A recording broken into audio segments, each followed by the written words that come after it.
प्यारे सज्जनों, ज़रूरतमंद लोगों की सेवा करते समय हमें ये नहीं सोचना चाहिए कि इससे हमें लाभ मिलेगा या नहीं, तभी मन को शांति मिल सकती है। अगर सेवा के बदले हम प्रतिफल के बारे में सोचेंगे तो मन शांत नहीं रह सकता। बहुत पुराने समय में किसी नदी के किनारे एक संत रहा करते थे। उनके आश्रम के आसपास लंबी लंबी घास उगाई थी।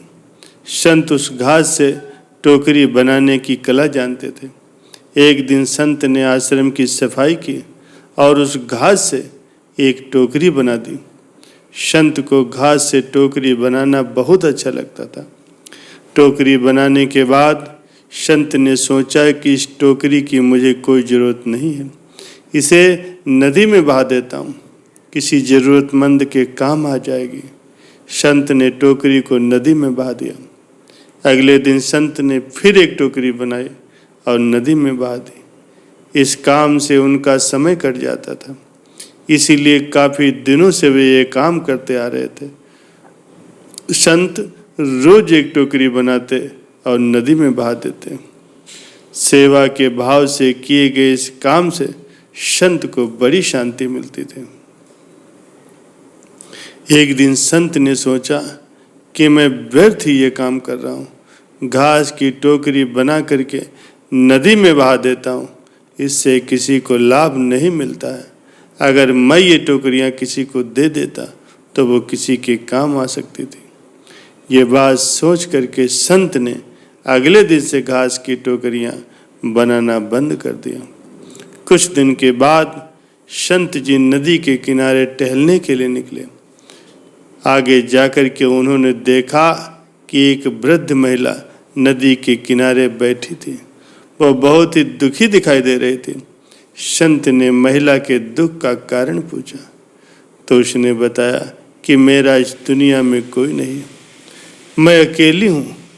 कुछ दिनों पहले तक नदी में रोज ही घास से बनी हुई सुंदर टोकरी बह करके आ जाती थी, जिसे बेचकर मैं अपना गुजारा कर लेती थी, लेकिन अब टोकरियाँ आना बंद हो गई, इसीलिए मैं दुखी हूँ। महात्मा जी ने उस महिला की बात सुनी तो उन्हें अपनी गलती का एहसास हुआ। अगले दिन से उन्होंने फिर से घास की टोकरियाँ बनाकर नदी में बहाने का कार्य शुरू कर दिया। प्यारे सज्जनों, निस्वार्थ भाव से किसी की मदद के लिए अगर कोई काम किया जाता है तो उससे मिलने वाले लाभ के बारे में नहीं सोचना चाहिए। ऐसे काम हमारे पुण्यों में बढ़ोतरी करते हैं और दूसरे को इससे लाभ मिलता है वो अलग। हमारा मन भी शांत रहता है और हमारे पुण्य भी बढ़ते जाते हैं। प्यारे सज्जनों, जो लोग अपने पद का घमंड करते हैं उन्हें कई तरह की परेशानियों का सामना करना पड़ता है। एक बार एक राजा सभी की बड़ी मदद किया करता था और अपनी प्रजा की अच्छी तरह से देखभाल किया करता था। प्रजा के हाल जानने के लिए एक दिन राजा अपने भेष बदल करके नगर में घूम रहा था। राजा ने मार्ग में देखा कि एक मजदूर बड़ा सा पत्थर हटाने की कोशिश कर रहा है, लेकिन वहाँ कोई भी व्यक्ति उसकी मदद के लिए नहीं रुक रहा था। एक अन्य व्यक्ति उस पत्थर को नहीं हटा पाने की वजह से उस मजदूर को डांट रहा था। ये देखकर राजा ने उस व्यक्ति से कहा, अगर तुम भी इस मजदूर की मदद कर दोगे तो ये पत्थर जल्दी हट जाएगा। उस व्यक्ति ने कहा, मैं इसका ठेकेदार हूँ और मेरा काम पत्थर हटाने का नहीं है। ये बात सुनकर के राजा खुद उस मजदूर के पास गए और पत्थर हटाने के लिए उसकी मदद करने लगे। कुछ ही देर में वो पत्थर रास्ते से हट गया। गरीब मजदूर ने मदद करने वाले उस अनजान व्यक्ति को धन्यवाद कहा। पत्थर हटने के बाद राजा ने उस मजदूर के ठेकेदार से कहा कि भाई, भविष्य में कभी भी तुम्हें एक मजदूर की ज़रूरत हो तो राजमहल आ जाना। ये बात सुनकर के ठेकेदार हैरान हो गया। उसने ध्यान से देखा तो उसे समझ में आया कि उसके सामने राजा है। राजा को पहचानते ही ठेकेदार क्षमा याचना करने लगा।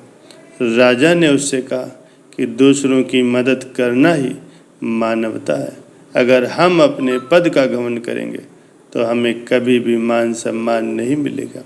ये बातें ठेकेदार को समझ आ गई और उसने भविष्य में दूसरों की मदद करने का संकल्प लिया।